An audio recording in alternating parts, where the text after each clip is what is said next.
Okay, enough of that. Anywho, greetings, ladies and gentlemen. I am Roya of Royameadow Commentaries, and welcome to Game Ground. This is a third-person, blimp view shooter game. Now, you might be wondering, is this a very hard game? I wouldn't count on it being hard, but it does have its difficulty. I'm playing on a hard mode, so you can at least get a bit of a glimpse of every single character in the game. I won't be using everybody, but, you know, it's good just to have everybody in your party just in case if you fail abruptly. The only downside with the hard mode, however, is that you only get this one shot. If you lose all 20 of your people, then you lose the game, pretty much. The original Game Ground allowed you to play up to 3 players, surprisingly. I'm surprised they took that out. They took out the ability to have 3 players, and now you can only play as 2. Probably only because the Sega Team Player wasn't made, or maybe data restraints on the old Genesis cartridges. I mean, this was 1991, so that's self-explanatory. Now, I'm not sure if this is completely true or not, but the graphics, one could say that these graphics remind you of Phantasy Star 3, Generations of Doom, so I don't know if this game is particularly made from that. And I've also been hearing around that many people have said that this is a ripoff of Gauntlet. Wait, Gauntlet? Did I really just say Gauntlet? No, I mean Gauntlet, which was I believe it was a arcade, yeah, it was an arcade game made by Midway. And my question, why would you even think that Midway created that game? I mean, not Midway created the game. Why do you think this is a ripoff of Gauntlet is what I really have to be asking. Why would you think that? Nevertheless, as you can see, you have your characters with guns that shoot low range. When it says L, when it shows the weapon, that means that it's low range. When it has H, that means you can shoot high. Just like you can shoot these characters over on the left side of the screen, like in the cliffs, even though they have their respective guns. And then you have M, which pretty much stands for magic. Don't ever use the magic characters. They don't really have any true beneficial attacks. The one that knows pyrokinesis could possibly help you out with the final boss, like deal a bit of damage, but it's not all that useful. In fact, you'll see when we get to part 5 that I actually cheesed my way through the final boss by accident. That was the first time I ever done that too. You'll see. I'll primarily be using Rocket Man here, because he's pretty much the best character to use for any kind of aerial assault, because he has the fastest aerial weapon. No other character, not even the ones with the bombs and the arrows, can meet up to Rocket Man here. In fact, I can't even tell if he's a cyborg. He's black, though. He's a black man in the cyborg suit. That's interesting. In fact, didn't they ever make a movie of Game Ground? I could have sworn that somebody from out there has made a fan movie of Game Ground, or at least a concept movie that didn't ever finish. But you know, this is the alternative to Rocket Man. He'll shoot 6 rockets and destroy pretty much anything within a curved range. However, he only shoots 6 rockets and none of them go straight. So, if you're aiming for destroying somebody from straight, you might want to have yourself angled, unless if they have a good shot range. When we get to like levels 41 through 50, you'll see what I'm talking about. You will need him for various purposes. The exit there is actually a reason for the exit. I'll tell that off in part 2, because actually, wait, why am I waiting to say it off in part 2? I might as well say it now. In this game, there is a lot, and I mean a lot, of trouble. You see that we have a time gauge. You only have 200 seconds, yes, which is about 3 minutes and 20 seconds to get through each stage. The one problem with this, though, is if you don't have anybody that has passed the exit and your timer reaches 0, you get a game over. Or if you have characters that have gotten to the exit, but you don't have any other characters, like if you have, like for example, suppose I have like 10 people, which will end up being the case later on, and I didn't have 10 people past the exit. That means I'll only have those 10 people that reach the exit when I get to the next stage. And that's sometimes not good, especially in hard mode, where you only have one continue. Well, I mean, not one continue, 0 continue, sorry. I don't even know, like, there's a point system and there's a ranking system. I don't know, however, if the points are any kind of, like, I don't know if they have any beneficiality, because I haven't ever seen the ability to get a continue in hard mode. So, I do theorize as to whether or not that is even possible. In fact, getting a high score in this is very hard, especially because your time bonus is so low. But you know, it's an arcade game. You can't really get any better than this. And now it's time to use the machine gun characters. The machine gun characters usually have the best range.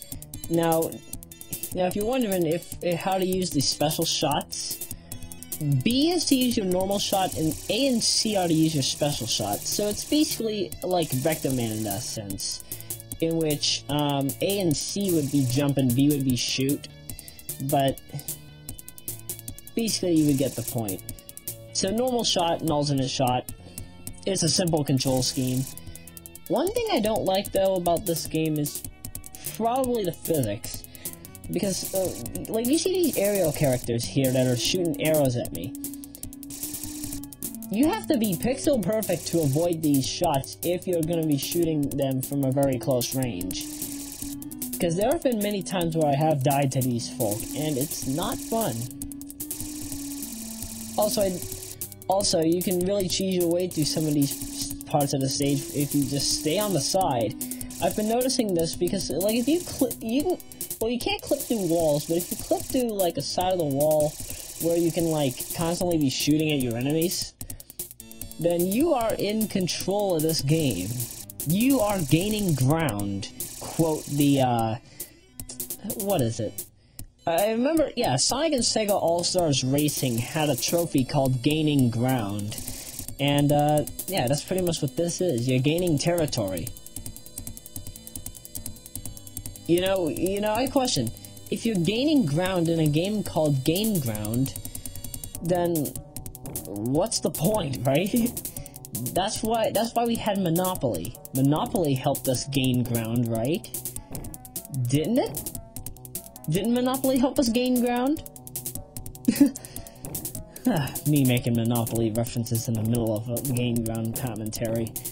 Oh, this is gonna be a fun game, isn't it? I don't know why I'm having trouble with this, with the monster spear guy here. I honestly don't know how that happened. But yeah, the spear enemies, there are spear enemies and bow enemies. The spear enemies shoot slower than that of the bow enemies, so enemies. The spear characters that you have shoot slower than your bow characters. So I would recommend, if you're gonna use any character that has a strong sense of attack speed, when it comes to the bows or the arrows or the spears or whatever the duck it is, I'd best recommend the dwarf character who looks, for some reason, like Gilius Thunderhead from Golden Axe. I think that's what they were going for here. Also, if you have a rapid fire or Sega Mega Fire controller, I think it's called, you can actually make the damage much more constant. You can keep shooting, and these enemies, they have no resistance to these attacks. They can't, like, block any attacks, and that's actually a bit unfortunate. I would have actually liked that in my Sonic the Hedgehog. I would have liked that in my Gain Ground. But, you know, we can't have everything, I guess, so we have to deal with this. Oh yeah, funny enough, this statue here is very annoying, as you can tell.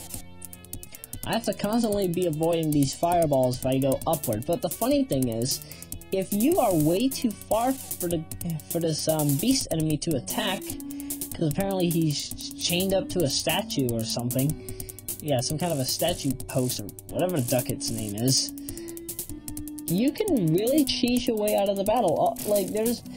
You'll find later there's this one guy who shoots fireballs or some kind of weapon, and you can kill these statues in, I'd say, about 4, 5 shots? These enemies are really able to cheese your way out of if you know what you're doing. And that I like. I don't like a difficult shooter game. But back then, this was actually the hardest of the shooter games that I've ever seen. Don't get me wrong. Though yes, you can find the strategies to cheese your way out of getting hit. Though yes, you can find ways to easily cheese your way out of defeating the bosses normally by shooting them with multiple bullets at once. It doesn't always work, and that's why you have to keep your mind straight when playing this game. Because awareness is the name of the game in this case. Because there's always going to be something chasing you. Yeah. In Super Mario Bros. 2, the Japanese version, lost levels for advanced players. Yeah, that's what they called it in Japan when they released Super Mario Collection, which is basically the Japanese version of All-Stars. I think it was called like Super Mario Bros. 2 for the advanced players, or some fish. Yeah, in that they have the Hammer Brothers. Now, in that version, the Hammer Brothers' evil twin existed. Well, at least that's what Lewis, aka Solaris Paradox, calls it. In that game, the Hammer Brother would potentially chase you after a while. Yeah, they wouldn't just stay on the blocks and throw hammers at you, but they will deliberately chase you as you are going through the stage. And that is scary. I don't like it one bit. Do you think I like being chased by ghosts? This isn't Mario World. This is Game Ground we're talking about. Do you think I like being chased by Hammer Brothers? Do you honestly think that I like being chased by Hammer Brothers in a Mario game? No, I don't. Nevertheless, this is the German flamethrower. Probably the best of the characters in this game. Though his range is very short, his flamethrower does a duck ton of damage. And that's why I find it to be my most favorite character to use, especially if I don't have, like Rocket Man, or that guy that I just passed by, or any of the women that have the bombs, or even the magic characters in that matter. But you know. I would say Beast here is actually the second fastest of the characters, right next to Gilius Thunderhead look-alike. And, yeah. The designs are not all that strategic, but you get the point. Nevertheless, here's the double-headed dragon, and here's the way that you're actually supposed to fight him in hard mode. So, go here to the guy that shoots the fireballs. I don't know what kind of a weapon it is, pardon me. See how I just took out that statue? Yeah, I just took out the beast statue. 4 or 5 shots, and he's already dead. Although he's the most powerful of the characters, he is the most slowest. So I do recommend you proceed with caution when fighting this guy. Or when fighting as this guy. You know, questioning about that. Whatever happened to, Whatever happened to the versus mode? I mean, I would have liked having a versus mode in this game. That would have been fun. You know, just constantly shooting at your opponent. But then I guess, again, data restraints was a problem, so I'm guessing that's the reason why we never got it. But nevertheless, that's the end of the first world. Yay! And I shall see you in part 2.